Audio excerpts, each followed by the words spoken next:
മലയോരത്ത് മഴ ഇടവിട്ട് തുടരുന്നു. ഇന്ന് പകൽ സമയത്ത് ചെറിയ രീതിയിൽ മഴയ്ക്ക് ശമനമുണ്ടായിരുന്നെങ്കിലും വൈകുന്നേരത്തോടെ മഴ വീണ്ടും ശക്തി പ്രാപിച്ചു. ഉടുമ്പൻചോല വട്ടക്കണ്ണിപ്പാറയിൽ മരം വീണ് വീട് തകർന്നു.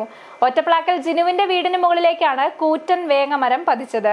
അപകട ഭീഷണി ഉയർത്തുന്ന മരം മുറിച്ചു മാറ്റുന്നതിന് അപേക്ഷ നൽകിയിരുന്നെങ്കിലും വനംവകുപ്പ് മരം മുറിച്ചു മാറ്റുന്നതിന് നടപടി സ്വീകരിച്ചില്ലെന്നും ആക്ഷേപമുണ്ട്.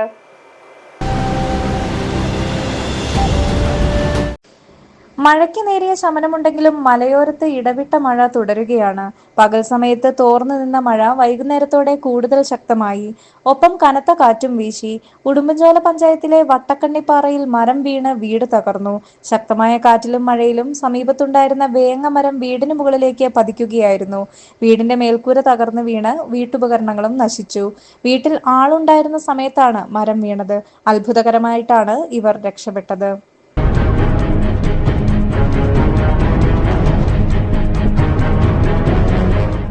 മഴ ശക്തമായ ഘട്ടത്തിൽ അപകടകരമായി നിൽക്കുന്ന മരം മുറിച്ചു നീക്കുന്നതിന് നടപടി സ്വീകരിക്കണമെന്ന് ആവശ്യപ്പെട്ട് ഉടമ അപേക്ഷ സമർപ്പിച്ചിരുന്നു. എന്നാൽ മരം മുറിച്ചു നീക്കുന്നതിന് വനം വകുപ്പ് നടപടി സ്വീകരിക്കാത്തതാണ് അപകടത്തിന് കാരണമെന്നും നാട്ടുകാരടക്കം ആരോപിച്ചിരുന്നു. City vision, Udumbanchola.